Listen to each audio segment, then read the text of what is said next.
All right, second segment sip out of the way, and we are ready to roll.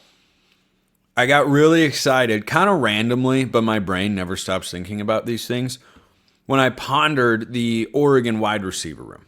Because I got a question. Well, I asked for questions from my Locked On Ducks insider crowd and got a bunch of great responses and thoughts, as always. But one thought that was on one of your guys' minds out there: who steps up without Evan Stewart? And this insider thought it would be Justice Lowe and or Gary Bryant Jr. Now, those are the names that my mind went to when thinking about who replaces Stewart's production. He had 48 catches last year, over 600 yards, and 5 touchdowns. This year, I expected all of those numbers to go up. I didn't get to the point where I was making a statistical prediction for him this year. I probably would have been in the 55 to 60 catches, at least 800 to 900 yards, potentially pushing for a 1,000-yard season, depending on how quickly he builds that chemistry with Dante Moore and how many deep shots they're able to connect on, because Evan Stewart was Oregon's most consistent deep threat last year at the receiver position. Trayshawn Holden was very good as well. And probably in the 8-ish touchdowns range. 6 to 8. When you have as many other weapons in the red zone as Oregon does, like Kenyon Sadiq, could be hard for receivers to catch touchdowns, but nevertheless, it was going to happen in some quantity, so why don't we just call it 7? So my prediction would have been 55 catches, 875 yards, and 7 touchdowns. Say 7. So where do those catches go? The reason my mind, back when I first discussed this, went to Gary Bryant Jr. and Justice Lowe is they're the most experienced guys in the room. Lowe is going into his 4th year of college football. He stepped up big time when Tez Johnson went out last year and did a really good job in a couple of different spots. And he stepped up when Trayshawn Holden was ejected from the Ohio State game. Dude has proven plenty capable, and receivers in that room have buzzed about him for quite a long time.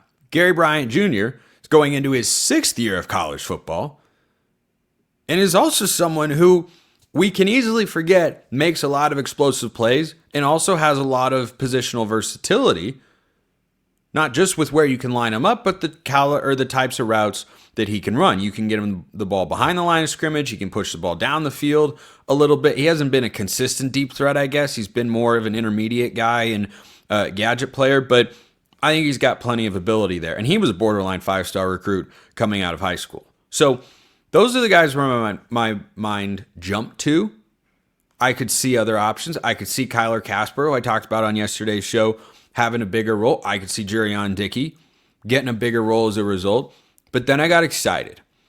I got excited thinking about the possibility, I'm not predicting, the possibility of this Evan Stewart injury, which definitely stinks, opening the door for Dakorien Moore to establish himself as the most star-studded Oregon wide receiver ever. And I don't just mean with his recruiting ranking, I mean on the field. Like, the receiver that's probably most well-known in the last 10 years at wide receiver for Oregon is Tez Johnson. Plenty of people know Troy Franklin. Tez Johnson, who... It'll never stop being funny to me. Did you know that Tez Johnson and Bo Nix are brothers? I don't know. I didn't know if you'd heard. And if you had not heard, everyone needs to know that the bird is the word. So Tez Johnson would probably be pretty high on that list.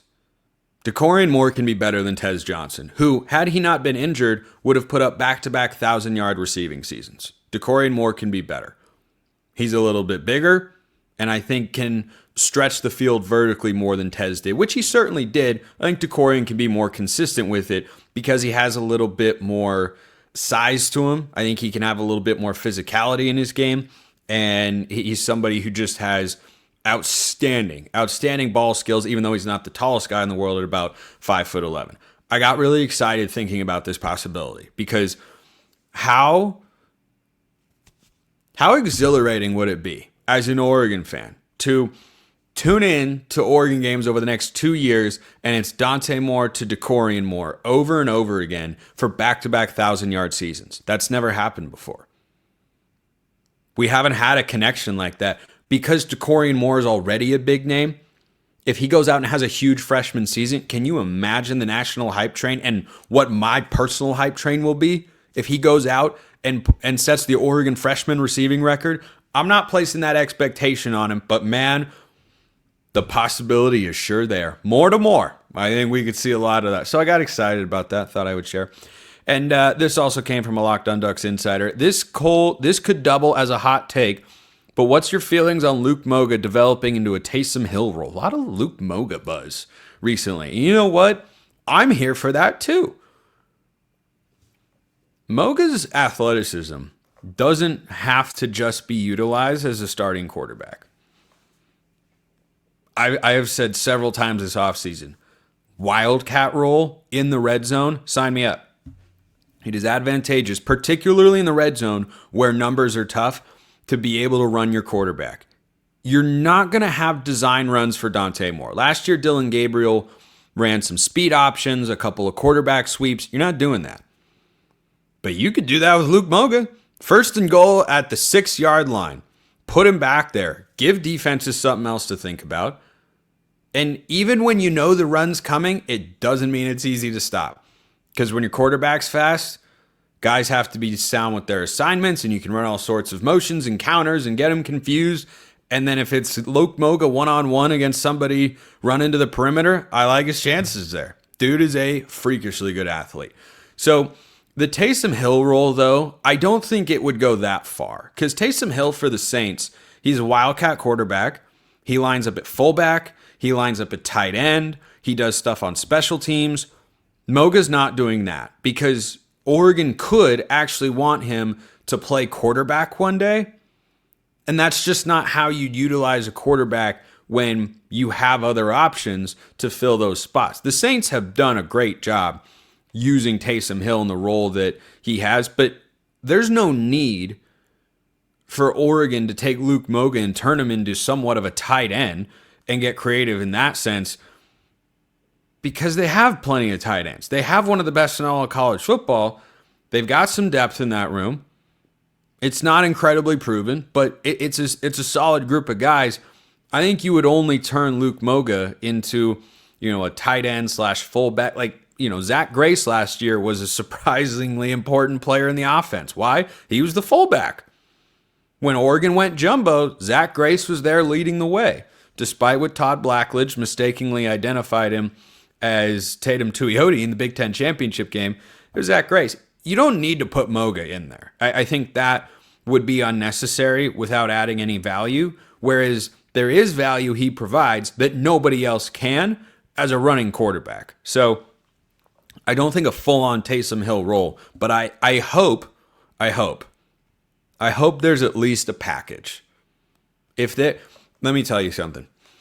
I get excited when I talk myself into certain positions or, takes in the off season and they materialize in the actual season on the field.